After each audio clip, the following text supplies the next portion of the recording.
In this panel, we're going to talk about some of the history that led up to the 25th Amendment, some of the gaps in the presidential succession system that the amendment addressed.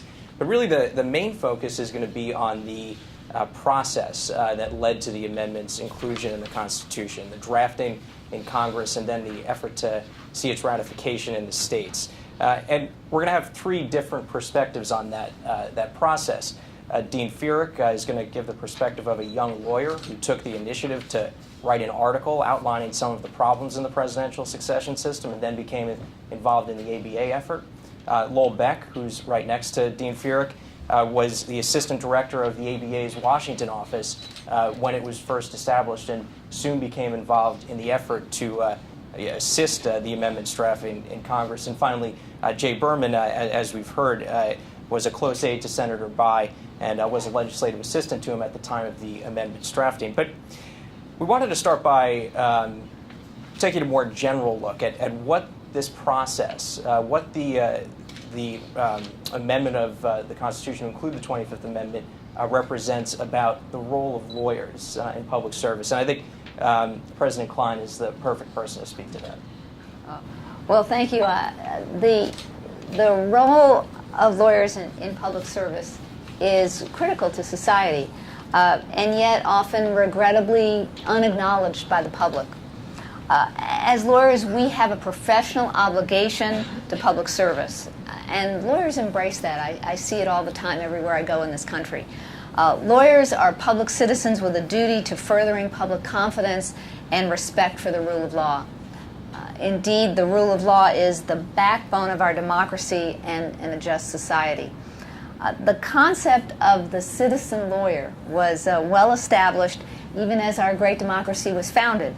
Alexander Hamilton, perhaps our biggest celebrity of the day, of the founding fathers, in the Federalist Papers, he wrote of impartial arbiters of learned professions, such as lawyers and professional associations, who will be ready to promote the general interests of society with neutrality and without special interest. This theme is echoed throughout history and was exemplified, of course, why we're here today, in the passage of the 25th Amendment 50 years ago. Herbert Brownell Jr., who was President Eisenhower's Attorney General, said, "No legislative effort in the history of the association has brought more favorable attention to the ABA from members of Congress, the news media, and the public in general than the 2-year program in support of the constitutional amendment." That made me so proud to read that. This obligation to public service, of course, continues in our legal profession today and is mandated by the American Bar Association's rules of professional conduct and is in fact how most lawyers, thankfully, live their lives. As president of the American Bar Association, I was delighted to get to know Dean John Ferrick and he reached out to me to join with Fordham University School of Law and this Bipartisan Policy Center on this program celebrating the 25th Amendment. The ABA was very fortunate, as you've heard, to play an important and active role in drafting, in the passage, and in the ratification of the 25th Amendment. I won't attempt to explain it because we've got the people here with firsthand knowledge of exactly what shaped this historic amendment. And I can't wait to hear their stories, and I know everybody here is too. So that's why I'm going to keep my remarks as short as I can in order to allow more time so we can all hear what they have to say. But I have to tell you that I was not only excited to celebrate the association's role in the success of the amendment, but I became even more energized when I realized that this event represents the important and enduring legacy of the lawyer's role in public service. As I look around this room, I'm encouraged by the lifetime engagement in public service by lawyers that I know, and certainly by all of the panelists that are here and that we're going to hear from, of course, today. I said earlier that Senator Bayh is an excellent representation of the citizen lawyer, and this is absolutely true. But I also want to let you know that we're all fortunate to have another very shining example of the role of lawyer in public service on this program.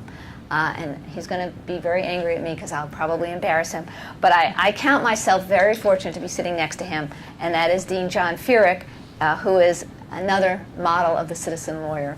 I think if you look up citizen lawyer in the dictionary, that's where his picture will be. And as I thought about what I would say to you all today, I realized that the adage, actions speak louder than words, could never be truer.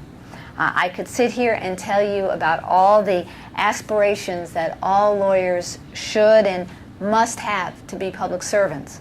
I could tell you that lawyers have an obligation to respect and advance the rule of law, not just in our democracy, but in society and in the world at large. But sometimes it's best to learn by example. And to follow in the footsteps of someone who has devoted his career to public service is a real good way to be guided in our own quest for public service.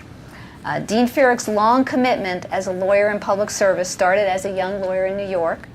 He's the founder of the labor and employment practice at the Skadden Arps firm. He's the former dean of Fordham Law School, founder and director of the school's Ferrick Center for Social Justice, president of the New York City Bar Association, chair of the New York State Commission to Promote Public Confidence in Judicial Elections, and chair of the New York State Commission on Government Integrity. Dean Ferrick's list of accomplishments are so very many. But throughout his entire career, he has emerged as a preeminent scholar on the 25th Amendment. This amendment is emblematic of the rule of law.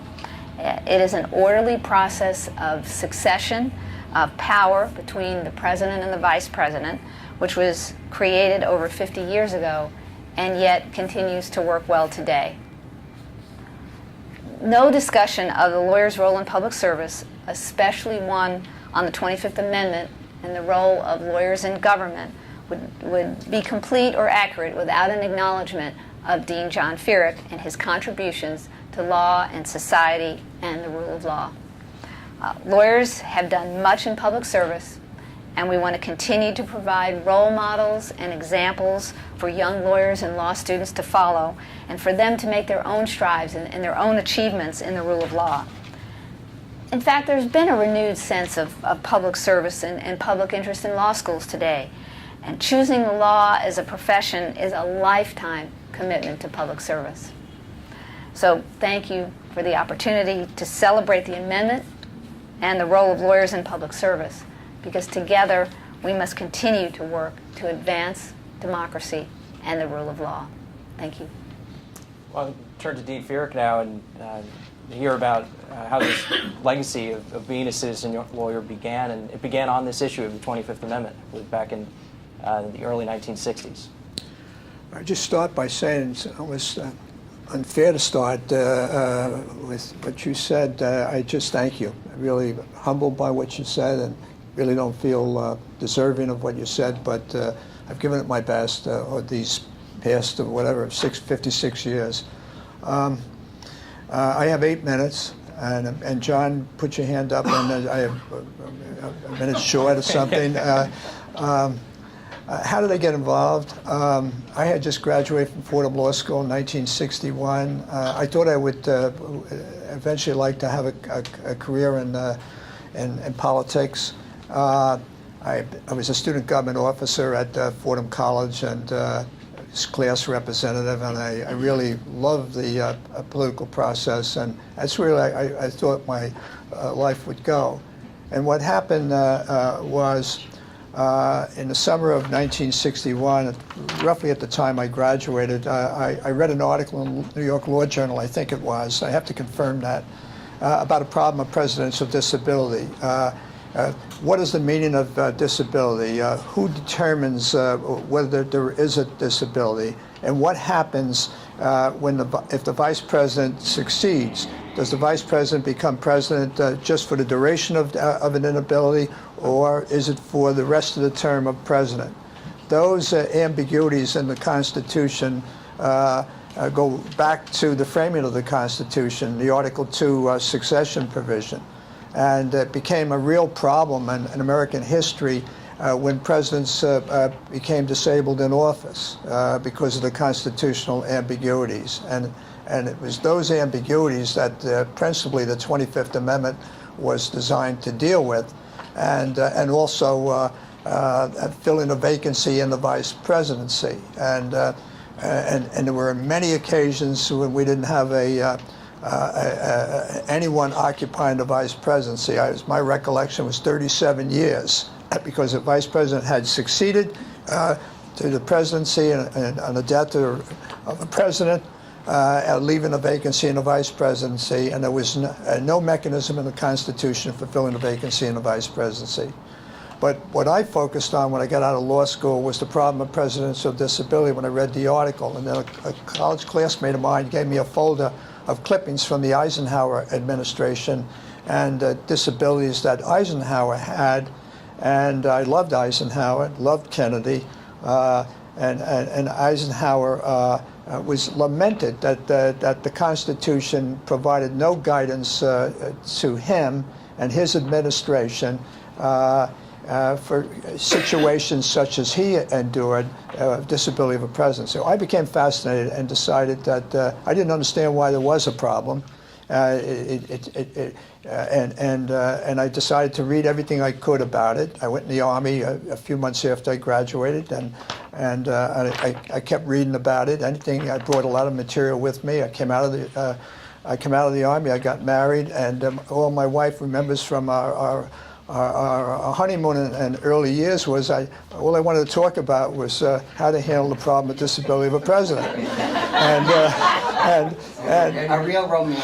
and you're still doing it. and I wrote this article that appeared in October 1963. And a week before President Kennedy's assassination, I wrote I had a letter to the editor of the New York Times saying, "Presidents are mortal. Why hasn't Congress come to grips with solving the problem of presidential disability?" And little did I realize, a week later from when the letter appeared in the New York Times, the President of the United States would be assassinated. A tragedy beyond tragedies for my generation and all generations. And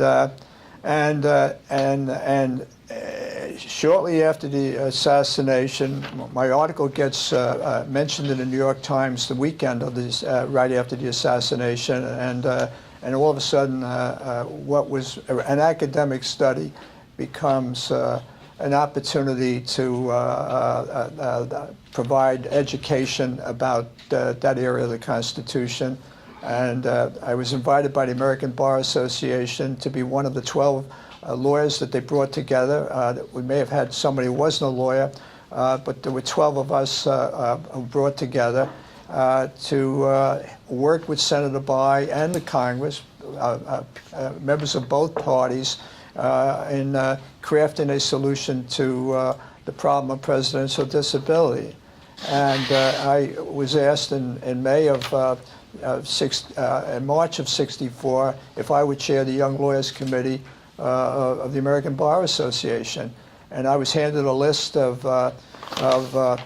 lawyers in every state in the country who were willing to serve on a new committee on presidential disability and filling a vacancy in the vice presidency. And for the next 2 years of my life, I became totally immersed in dealing with the lawyers of the United States in every state. And the job they did was phenomenal. Lawyers I didn't know. Many are gone now. I tried to put a list together of those who are still around, maybe communicate with them, and I plan to try to do that. And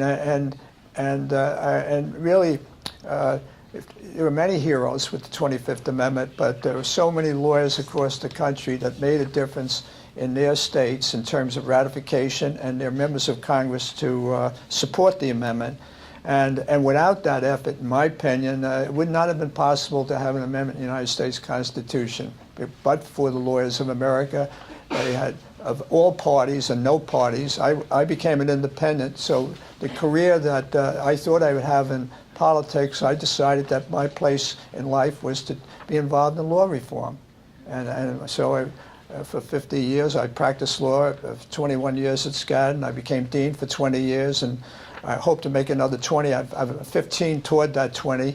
As a professor, I teach. I work with students. Law has really been at the center of my life, and it all was possible because of Senator By and the American Bar Association, and so that's really my story. And John, if I have any time left, I yield it to Lowell. That was perfect.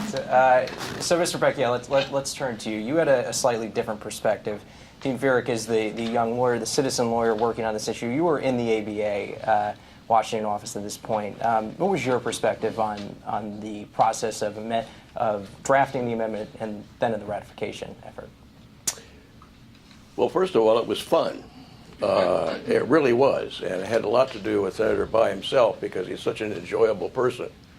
And the people in this room who have lobbied over the years know that today it's not much fun, but in those days we did have an enjoyable time. I think it's quite fitting that we're here at this bipartisan center. President Klein referred to it because we wouldn't have ever seen this amendment if it hadn't been for bipartisanship. And we've mentioned now several times Senator By, a perfect example of how one person can make a real difference if they try. And in his case, that was. We enjoyed it. You know, how could you not enjoy a legislative process when you had someone like him working with you and as the champion, so to speak, and particularly one who, when he ran for office, he won it for many different reasons, but one of the reasons, as many of you might know, was this little campaign jingle that he had in Indiana that was constantly on the radio, and it went like this: "Hey, look him over, he's your kind of guy. His first name is Birch, his last name is By." Now, I know that jingle, and Jay knows it very well because Larry Conrad, who you worked for, his wife wrote that jingle. I won't try to sing it for you. You wouldn't like it if I tried that. The ABA's first foray into this whole effort was in June of 1963, when then President-elect nominee Lewis Powell testified before the Subcommittee on Constitutional Amendments, at that time chaired by Senator Kefauver, and the Republican senator was Senator Keating. Those were the two senators who had the greatest interest in it. And the American Bar's position at that time was the simple position of simply a constitutional amendment that would provide to the Congress the power to set up procedures. And that was sort of it. And that's what he testified on. Senator By's position and others felt differently. They thought that the procedures should be written into the Constitution. But anyway, Senator Kefauver was the chairman of the committee, and they were able to, they moved it to the Judiciary Committee, and nothing really happened until August. And then what happened was that, this was in '63, Senator Kefauver died on the Senate floor. And so that stopped everything at that point with regard to the amendment. Senator Eastland, the chairman of the Judiciary Committee, had given some thought to actually terminating the committee, the subcommittee. But he didn't. He appointed this young freshman Senator Birch By, to Birch's surprise, as chairman of the subcommittee. And Senator By was very happy about this, but he had no staff. Jay's boss, Larry Conrad, was the staff member. I think you said that and there were no offices anymore. No. The other senators took the offices for their own use, so he had no office, no staff. Jay and Larry worked, I think you said, in the men's room. Converted men's room. In the converted men's room, and that was what they did. Well, little would Senator By know how front and center he was going to become, and the subcommittee.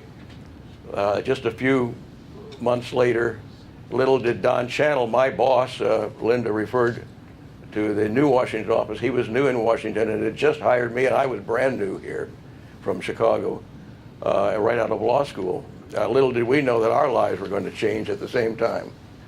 And so the story goes, as you all know, the president was assassinated. And all of a sudden, this subcommittee came to life. And it began really working hard to try to come up with some kind of an important solution. Here we were, the American Bar hadn't given this much attention up until then, really. And we didn't know quite how we were going to deal with it, because we knew that Senator Bayh and some others wanted a procedure that was not just limited to giving Congress the powers. But that was our position. And so we thought, well, we needed to meet with Senator Bayh and talk with him about it. And it was right at the time he was going to call us and ask for ABA support. My boss, Don Channel, called the senator, and we met the next day, Larry Conrad and the senator and Don Channel and I, and we talked about how could we come together? Could we try to? And it was very clear that we were going to have to revisit our position at the ABA. We agreed we would meet again in January, and we began thinking, how are we going to deal with this? If we turned it back to just a regular ABA committee, we'd come up with the same position. So we decided to form what was called an ABA commission that would include people other than just ABA members. Because in those days, if you weren't an ABA member, you didn't serve on a committee. This commission would help you bring in others. That was the first ABA commission. Today, I think they're flowing constantly, as I know, a long time ago. Anyway, the commission was formed and it met. Senator Bayh loved the idea. He was concerned, though, what if it didn't come up with his position? But fortunately, we had some of the country's leading experts. Leading the pack was Professor Paul Freund of the Harvard Law School, who didn't like the ABA then. There were a lot of people in those days that didn't like the ABA, frankly, back in those days. Still are. But they're of a different breed today. Herbert Brownell agreed to serve on this commission. He had lived through the Eisenhower years with Eisenhower's illnesses. And then, of course, we brought on this fresh, young, brand new lawyer who was becoming the guru on the 25th, and he was a guru, even at that age, and he came on the commission. The commission worked day and night for one day and one night. Its position was essentially the Bayh's position. It had witnesses that came and met at the Mayflower Hotel, and the House of Delegates in February of that year approved that position, and we were off and running at that particular time to take steps to really try to get this amendment through. Those weren't easy times, though, because this was controversial. Today, when you talk about this, and when we all talk, it seems like, oh, that was easy. Senator Bayh supported it. We had Senator Acuity, we had the ABA behind it. We went through. That's not true. It took 4 years to get this Constitution Amendment passed and ultimately ratified. Once we got going on it, what steps did we take? After the commission had voted to support what essentially was the Bayh's position, we knew that this wasn't, even though it was such a vitally important subject, we knew that the general public would not be doing much about it. It wasn't even on their minds. And as I've said to some, in fact, today to the group before we came in here, it's very interesting. I've written a book that includes a chapter on the 25th Amendment, and I'm giving talks about this now around. And I talk about the 25th Amendment to people such as yourself. These are educated, community active people. I have yet to find one person that knows anything about the 25th Amendment, even knew what it was then, and was even today surprised that we didn't have a law that provided for succession of a president in the case of inability. So we decided that we would not, what we would do is get thought leaders together to try to help us with this, not to be active, but at least not to oppose it and to understand it. So we held a conference, invited 750 people to that conference at the Statler Hilton, And almost all of them came ranging from the AFL-CIO to the American Political Science Association. And we even went to meet with the executive committee of the Business Council in New York. There were 20 of the top CEOs of the largest corporations around the table. And it was just simply to get them to understand what this was, not to come forward necessarily, but several of them did write letters. And then we had no opposition then from the general public at all to this. The opposition came within the Congress itself because of the politics that were concerned. In addition to the conference, we then, of course, did do the lobbying, and I'm not going to go into all that. You all know how to lobby, every one of you in this room. It was a traditional lobbying effort, whereas John said we went after lawyers around the country. He did a yeoman's job on getting lawyers, young lawyers, to really come forward and press their congressmen. We had so many lawyers, young and older, contacting their members of Congress that Senator Byrd, Harry Byrd of Virginia, told Senator Bye, he said, "My gosh, I've never had so many lawyers ever contacting me on anything other than this. Just sign me up as a co-sponsor." He hadn't even read the bill. And this just was the way this thing went. The ABA leadership itself did not let up. I've got to say, Linda, that this was really an example of how the president-elect, the chairman of the House of Delegates, this wasn't just left up to a committee. This entire leadership group, led by Justice Lewis Powell, at that time president-elect and then president of the ABA, really did a wonderful, wonderful job. And I will say that probably if you had to write a story about what I call the quintessential lobbying adventure, from introduction into the Congress, straight through to the final days when Minnesota and Nevada were the 37th and 38th states to ratify, this would have been it. The quintessential. You had a product, you had Senate and Congress leadership, you had support by an organization, and it really is the example. And, as has also been said, it really was, if you can believe this or not, in those days the ABA was little. We only had 100,000 members. The Washington office was brand new. There were only 2 of us in the Washington office at that time. We just hadn't, it was really inactive. I'm telling you, it was. And with this particular activity, it brought the ABA to life. It really brought it to life. And it became a new day of national prominence for it. And so that's, in a nutshell, the story. And now, Mr. Berman, you were in Congress where all those lawyers were calling, working in the senator's office. I don't take any calls from lawyers. But Jay Berman was in there hard at work with Larry at that time, with Larry Conrad, and Larry and you carried a lot of the weight on this, helping Senator Bye.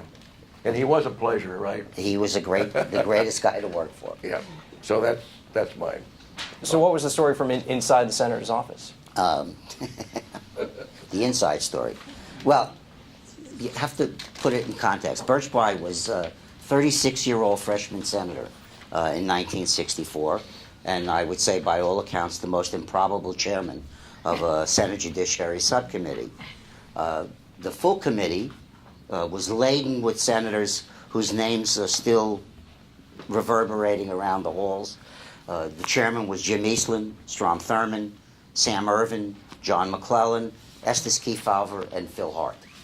So that's the context. In contrast to that, Birch was the last guy in the pecking order on the Senate Judiciary, having begun his service in January of 1963. With the untimely death of Senator Kefauver in August of '63, Chairman Eastland actually announced that he was going to do away with the subcommittee for budgetary reasons. And that looked like it would be the end. Until Birch had this incredible moment He had this interest in what had taken place based on the Keating-Kefauver issue in terms of a constitutional amendment to permit the Congress to legislate a solution, which was not his preferred idea, but he saw that there was work to do, and he convinced the chairman that it would not affect his budget at all. He was so eager to go on this mission that he volunteered to pay the staff of the subcommittee out of his Senate office account. Now, as I said, Senator Kefauver and Senator Keating had already been at work on this issue, and there had been in 1960 a recommendation by the ABA that was consistent with their approach. Well, Birch was so persuasive, and Chairman Eastland agreed. At the same time, in all likelihood, President Johnson called Chairman Eastland. Senator Bayh had a very, very close relationship with the president, and I'm sure the president said to Chairman Eastland, "Let's take care of this kid," and he did. So it was an offer that the chairman could not refuse, and it was the start of an equally improbable friendship between a young liberal senator from Indiana and a powerful old crusty chairman from Mississippi. Birch Bayh was named chairman of that subcommittee even before he gave his maiden speech in the Senate.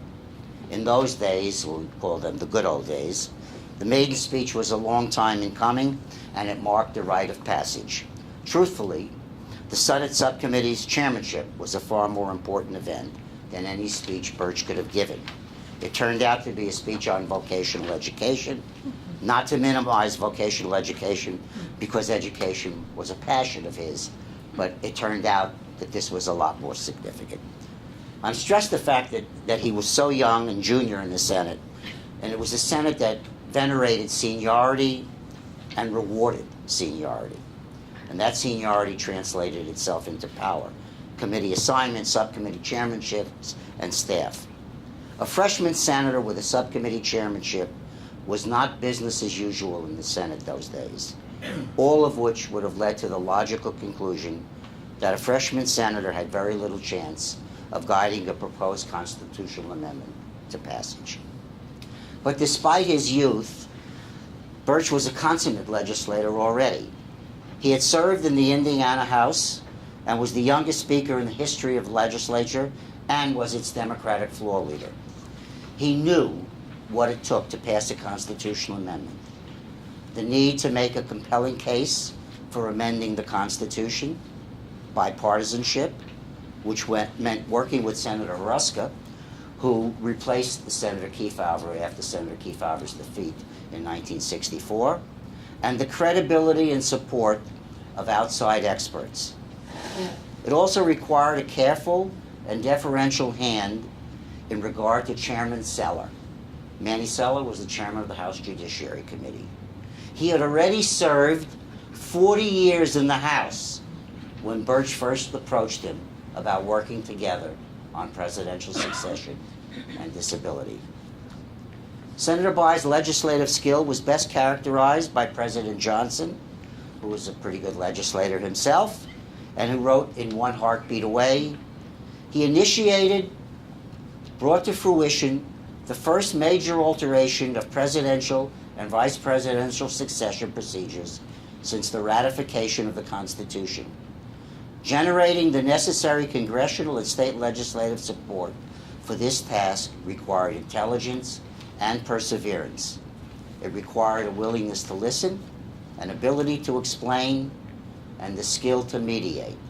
Personal characteristics which Birch Bayh has in full measure, and indeed he does. For the support of the experts, he turned first to the ABA. Birch has always acknowledged the critical role the Bar Association played in the passage of the 25th Amendment. Through the scholarly work of Dean John Ferrick and the ABA Commission, and because of the credibility the ABA's DC office brought to our efforts to muster political support. The ABA's all-in efforts never wavered, and its prestige was an essential ingredient in gaining credibility for moving SJ Res 1 and House Joint Resolution 1. It eased our way in the conference committee to resolve the differences between the House and Senate versions, and provided the muscle in the state ratification process through the work of the state bar associations. And despite all that, it took over 580 days for the ratification process. But to put that in perspective, the 27th Amendment took over 70,000 days. I can honestly say, as has been already pointed out, that this was a classic case of legislating institutional reform.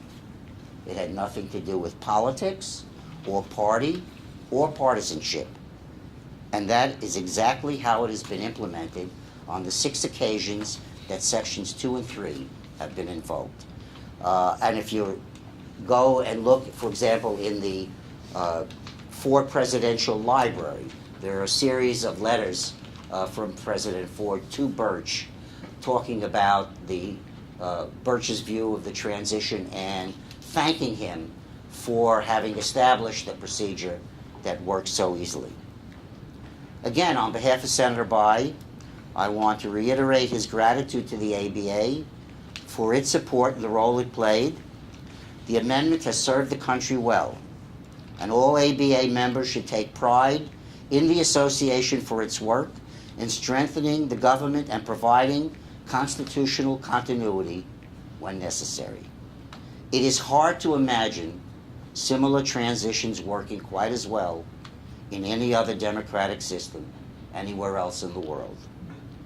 I think it's highly unlikely that the Nixon-Ford transition would have gone so smoothly in the absence of the 25th Amendment.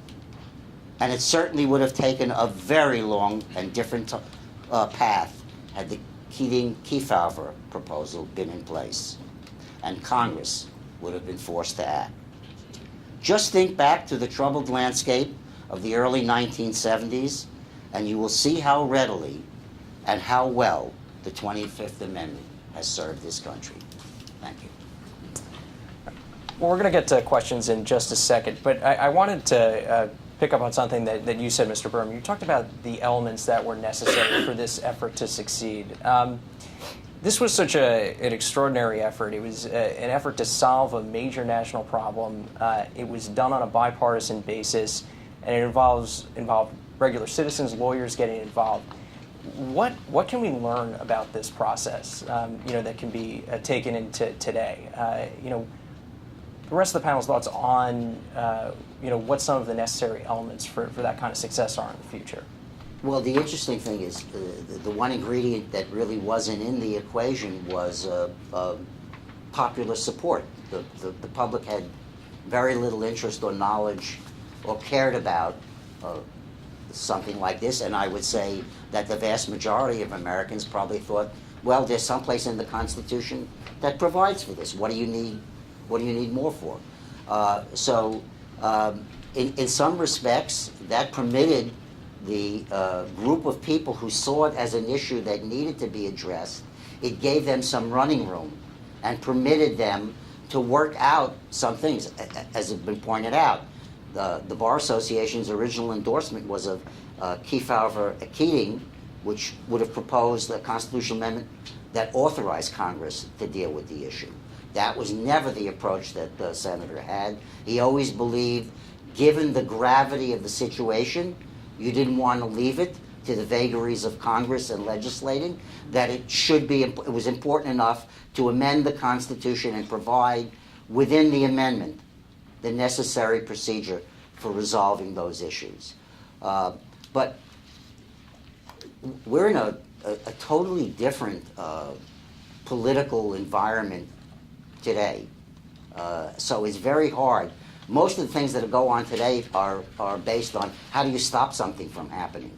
There are very few people around in the Congress or in the executive branch thinking about what kind of coalition do we need to put together to make something happen. And I think that's the great difference. There was, in those days and throughout the time that I worked for Senator Bayh, and I left in 1976, a great ability for senators individually to reach out to each other across the aisle and to make all kinds of personal deals based on their trust of each other. Some of Senator By's closest friends were Ed Brooke and Howard Baker. So it's just different. It's so much more difficult today because the starting point is different. Then there very much was a sense of this was institutional. It had nothing to do with politics. It had nothing to do with party.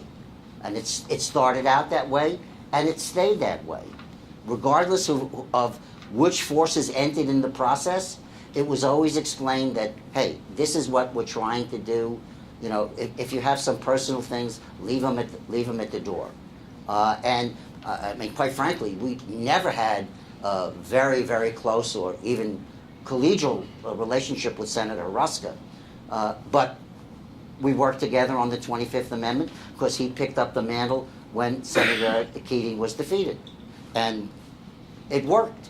It worked because people saw the overriding goal as something necessary to achieve. So, Any other thoughts on what made this a success? I think, just following up on what Jay said, at that time, we could have we were partisan. It's not that there weren't partisans, Republicans and Democrats. In fact, when you look at the civil rights situation, it was extremely partisan and very, very difficult. But the difference then was that the public wasn't nearly as partisan. Again, you had Democrats and Republicans. But today, one side actually, it's so partisan, one side actually looks at the other side as being evil and virtually out to destroy the country.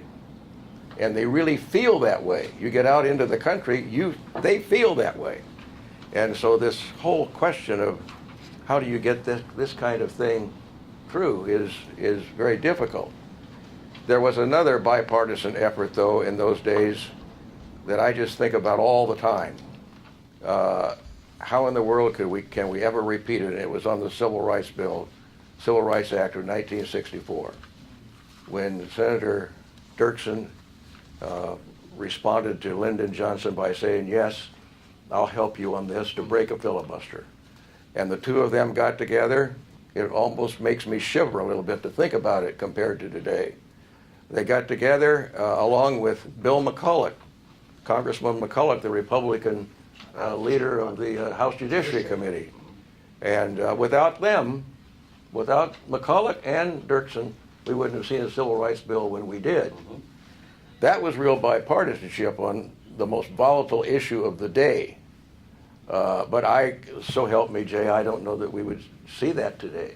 Do you? I mean, even on a volatile issue like that? no, I honestly don't think it's possible. So this bipartisan group here has its work cut out for it, I'd say. I'd say you really do, John. With that, I think we'll open it up to questions. Can I just Sure. Oh, sorry. comment, John? I developed a very close relationship in those years with Richard Poth, who was on the House Judiciary Committee, and I thought was the Sell, of course, you had McCulloch. McCulloch was the ranking Republican. Poth was the second ranking Republican, but he became an expert.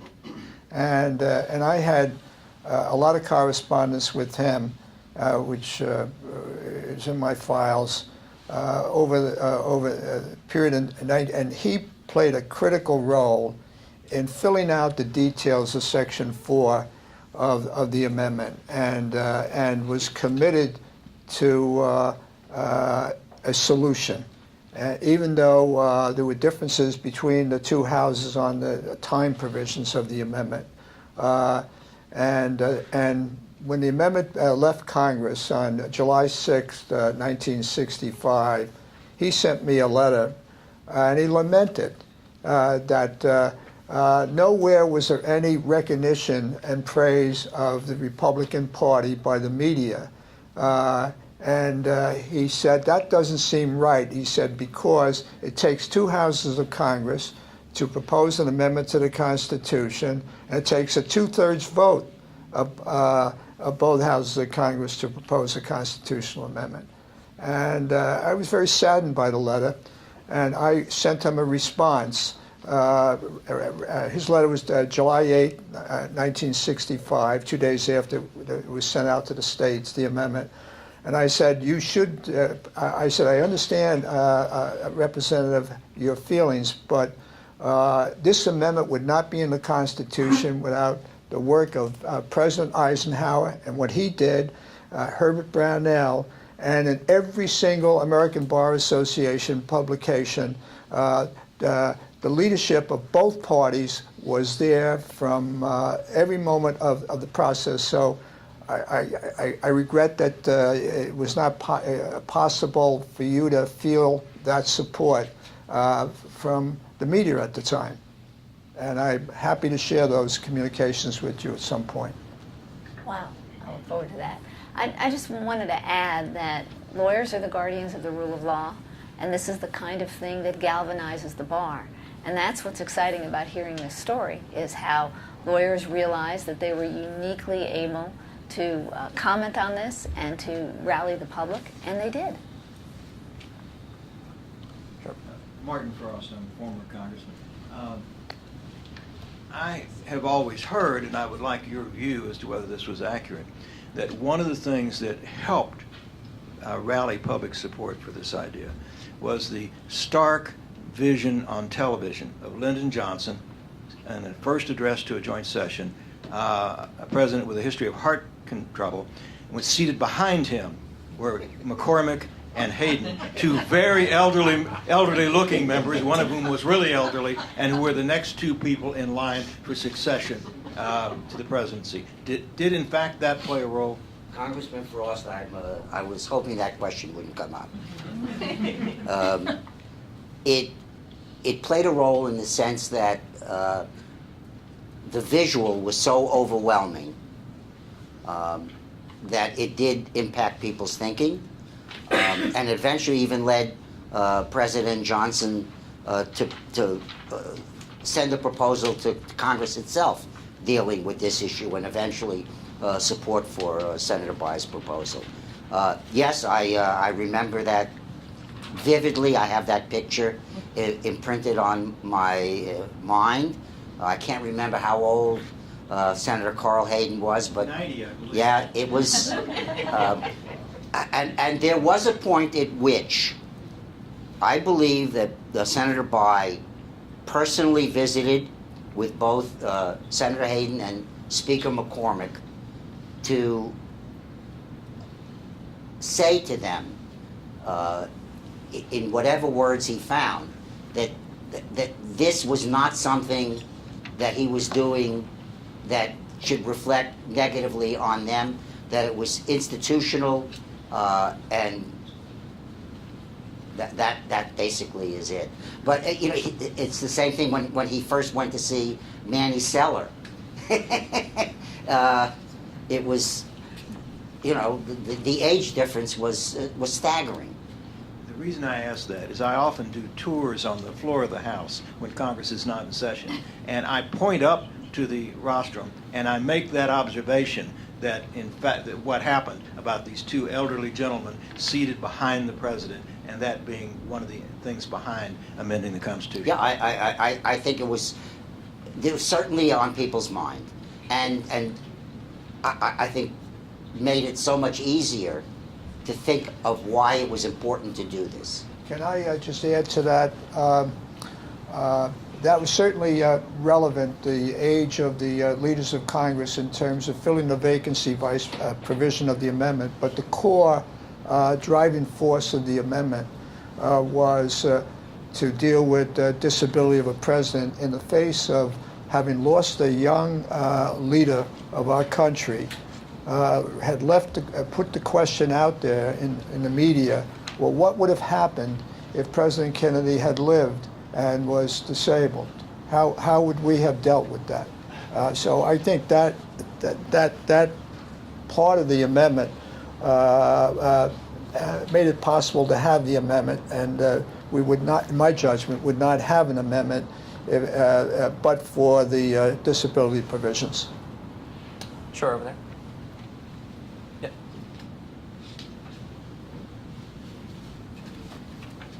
Hello, my name is Roberta Stanley. I'm a former congressional staffer for Congressman William D. Ford, who respected the Constitution greatly.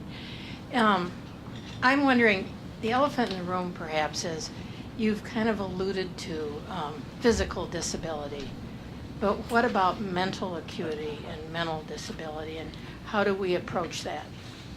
I would just, if I can take a shot, there's no way you can read, I'm just saying, not you, it's anybody, can read the debates in Congress and the hearings in Congress in both houses without seeing the physical and mental illness, temporary or not, being part within the scope of the disability provisions of the 25th Amendment. And Eisenhower's letter agreements, these informal protocols he worked out before the 25th Amendment, was in the face of, he had a heart attack, he had a stroke, he had an ileitis attack, and dealing with issues of physical disability. And he put together this letter agreement with Nixon. Kennedy had the same letter agreement with Johnson. And then Johnson had the same letter agreement with Speaker McCormick that provided for the president to declare his own disability and transfer powers to the vice president, who became the acting president. And he wasn't usurping the role of the president. He was becoming the acting president for the duration of the disability. And then the hard problem was, what if the president's unable or can't communicate a disability situation? Well, then we need a provision that deals with that area, and that's so the president's unable to make or communicate a decision. And then the vice president and the cabinet, majority of the cabinet, the heads of the executive departments, have the power to say to the vice president, you become, right now, temporarily, the acting president. Yes, well, historically, we would hear reports from the White House physician. I don't recall hearing much about that most recently, and it's kind of a disturbing emergence of practice. Anyway, thank you. Well, I think the answer to your question is, does the Section 4 of the 25th Amendment, could it be applied? And the answer is yes. That's the answer. But it's in its application, it should be applied for medical reasons. And quite frankly, in a number of instances, the White House physician has expressed opinions on things. In the case of President Reagan, there was an issue, and the White House physician said they acted too quickly to claim back the letter agreement between the president and the vice president for medical reasons. So those are the circumstances. I think it does require a White House physician in the initial instance to take a lead in this. Now, who selects the White House physician so that we know that the process is solid? I assume the president. Oh, snort. Thank you. Well, you see there, you've introduced exactly the kind of thinking that we were trying to stay away from in the context of the 25th Amendment. It is an institutional procedure, not a political procedure. If you want a political procedure, the Constitution provides for impeachment.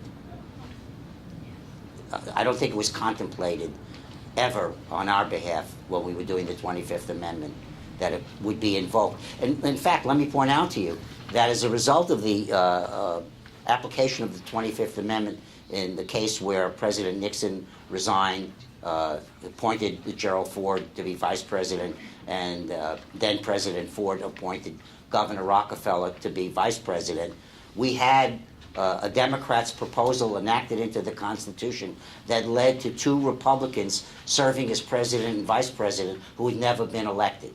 And I don't think that Senator Bye felt that that offended his Democratic partisanship. That's the way the amendment operated, and it operated perfectly well in that instance. If I could just add, Senator Ruska, Republican Senator Ruska from Nebraska, gave testimony before the House Judiciary Committee in 1965, and anyone trying to dig into the area that Jay just commented on, his testimony was crucial.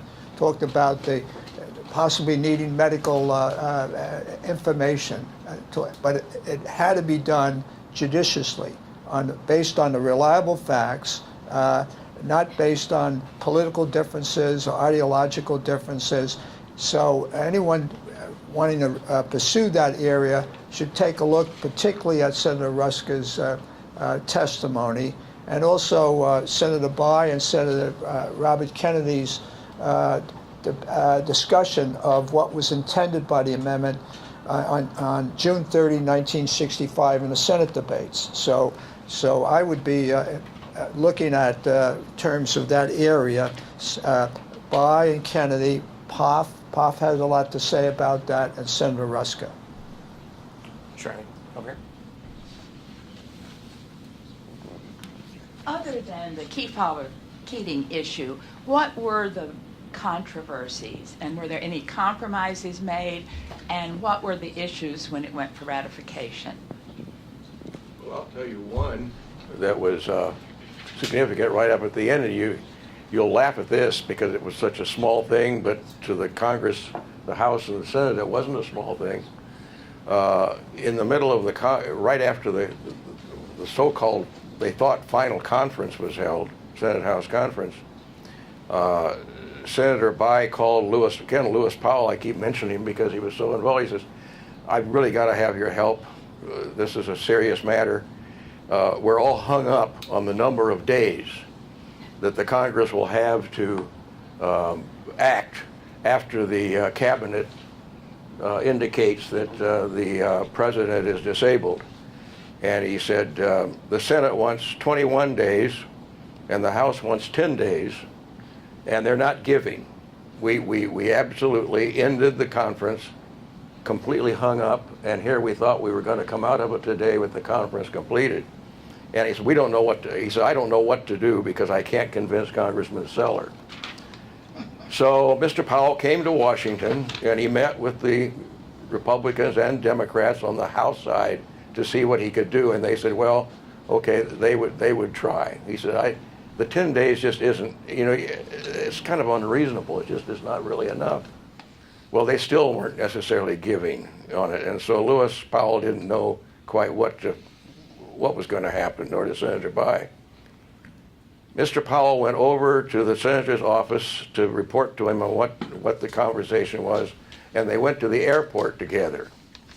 Senator Bayh was coming back to Indiana, and Mr. Powell was coming back to his office in Chicago. When they got to the airport, they happened to see Congressman Seller coming down the hall, clear down the hall, on his way to Brooklyn. And so they cornered him. They happened to run right into him. And Mr. Powell said to Congressman Seller, well, have you decided yet? What are you going to do? Isn't there anything we can do about this 21-day thing? And he said, well, maybe. He said, Birch, call me in the morning.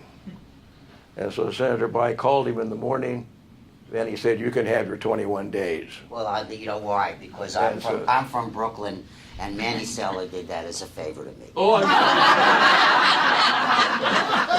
now, isn't that an interesting thing, though, in the legislative process, that something like that, that was a big deal. Well, I think that the four issues that were conferenceable were all time issues. Well, three of the four were time issues, that being the most difficult. Yeah.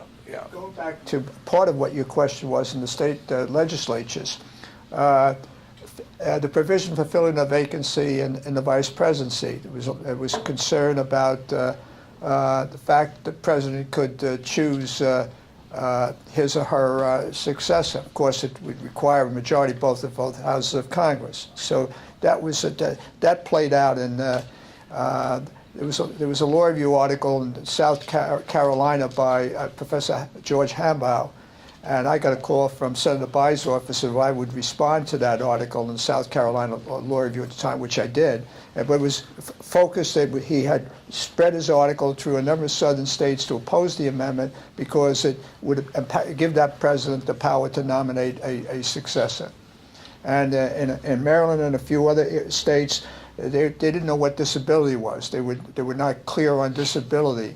And the ABA Washington office sent them articles and reprints to educate members of the legislature as to what was there in terms of disability provisions. So those are the areas that I particularly remember in terms of the ratification period. Running short on time, but I think we have time for one more question. Over here. Hi, I'm Joanna Kaplan. I'm a longtime political consultant in Washington, D.C. Given your detailed knowledge of the 25th Amendment, can you imagine a situation where the mental effectiveness of the president would be called into question? And how do you think we would go about evaluating that? And who would that person, other than the position of the White House, would that be the vice president that would have to make a decision about bringing that to the cabinet's attention? I've stayed away from, I've had a lot of press interviews and a lot of programs I've been on, and I don't get into the articles that are out there. And Evan Osnos did the one in New Yorker recently. I was on the phone a number of times with him, and he said, I appreciate that I could call somebody that had some knowledge that wasn't wrapped up in politics or ideology. So I'm not able to comment on that, but I would say this: the amendment gives the power to the vice president and a majority of the cabinet to assess any president's ability to discharge the powers and duties of the office. So there's a judgment call by the vice president and the cabinet. Could be initiated by a cabinet member, could be initiated by the vice president. So, and they could come at it separately, or they could come at it in a joint meeting. And if you come together, their judgment triggers Section 4. Without their judgment, Section 4 is not triggered. And then if the president has a disagreement, then Congress has the obligation to deal with that subject. And I've been conducting a presidential succession clinic for the last year, which we did in 2010 too. And our students have put together a major report on how Section 4, one alternative for the operations of Section 4. It's really a judicial process based on reliable data and information, medical if necessary, and Congress has 21 days to decide. And if Congress doesn't decide in 21 days, the president resumes his powers and duties, and the president still resumes his powers and duties if he gets the vote of 1/3 plus 1 of either House of Congress. I think it's about time to turn it over to John Fortier in the second panel, but before doing that, I just wanted to thank all of our panelists. This has been fascinating. Thanks so much.